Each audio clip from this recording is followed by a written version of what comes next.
Welcome. So in this set we would solve some of the questions from the psychology paper which was recently held in January 2025. Now let's begin with the very first question. We have tried to encompass variety of questions which have been asked to help you understand what are the topics that you must pay attention to. So the first question here pertains to memory model, which is derived from the work in the development of AI, and what is it called? So here the correct answer would be parallel distributed processing. Now why so? Let's understand. Whenever there is a memory model which is working, the conventional memory model talks about storage, encoding, storage and retrieval, and that is a linear model. That means the processing takes place at every step. So one, then second, then third, and so on. However, under a parallel distributed processing, you have the processings that goes on in a parallel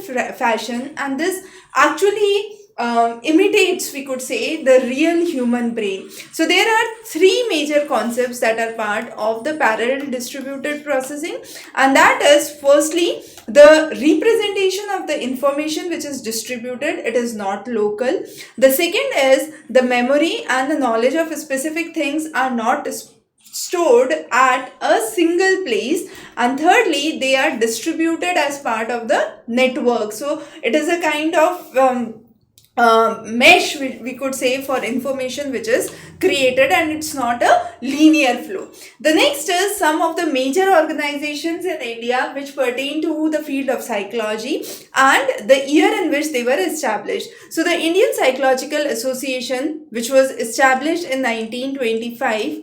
Then we have under the Defense Science Organization, there was a wing which was related to psychological studies in the field of defense. This was established post independence in 1949.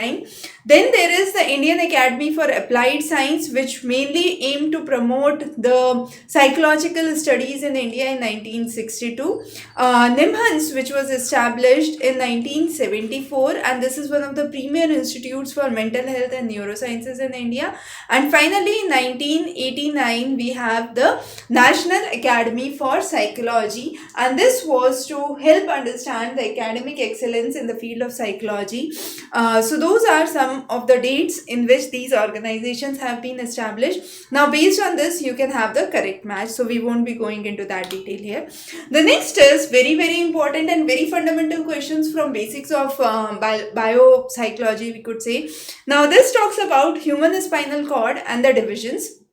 So the correct division is, in the first round we have the cervical, thoracic, lumbar, sacral and coccygeal. That is again coccygonia is merged, right? So first to 7 are the blocks under cervical. So cervical is the first, then you have the thoracic under the thoracic cavity, and that are 12 in numbers. Then you have the lumbar, which is 5, sacral, which is again 5, and coccygeal, which is the fused bone. So this is the correct order of the bones which are found in the spinal cord. So very important, and this actually consists of individual vertebrae, and these vertebrae support the spinal cord and the basic functions, right? So whenever you have the attachment site at the ligament and the muscle, that would help in the process of, let's say, balancing or sitting and so on. The next is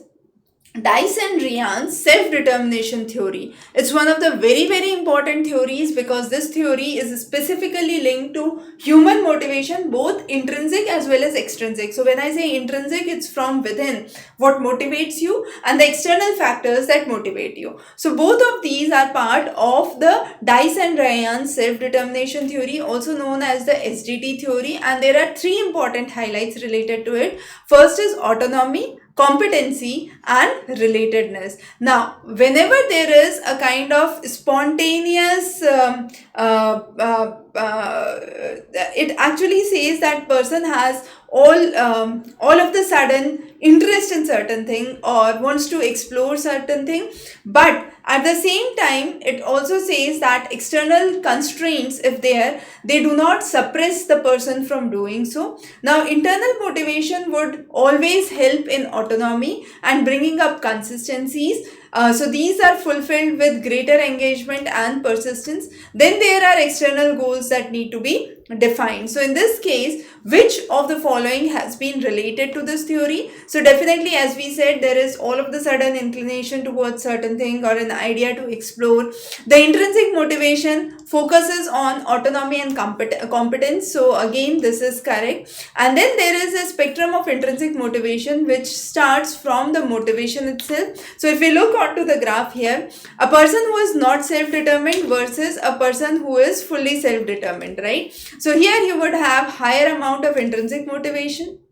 One who is not self-determined would have no motivation, no regulation, and no locus of casualty. However, as you move towards self-determination, 90% of the cases you would see the person is individually motivated. It's not because of the external factors, but when a person has somewhere a behavior somewhere in between, then it is either externally regulated, it is introjected regulation, that is the person is being fed that is what the person is meant for be, and therefore he wants to do better in that field. Then is the identified regulation and integrated regulation. So again, these four elements are very, very important. In the next exam, you could have a possible question where you are asked, as you move towards full self-determination, what are the intrinsic motivation factors that grow? So the external regulation is the weakest of them and integrated regulation is the strongest of them. Correct?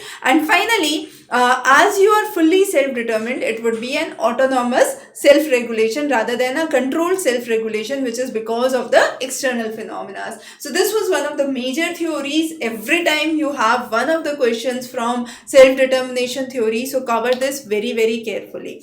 The next is a very interesting concept, and this concept itself, the name is important, work of worrying. Now what does it imply? The name, we can understand it clearly. So what happens is a person would have the worst possible outcome in mind. So what they would do is they would potentially consider a very unpleasant event in life, possibly related to a medical event or something, and then they would have the whole story around it. Oh, how we would approach it, what would be the processes which would be required for it, so this how we would manage this event. So this is the work of worrying. It has not happened, it's just a rehearsal that there is an unpleasant event that is going to come in the life, and you are trying to gain all the information and the process how you would sail through it across the various stages in life. So what happens in psychoanalysis and therapeutic approaches, the cognitive processes have a very crucial role to manage these kind of anxiety and help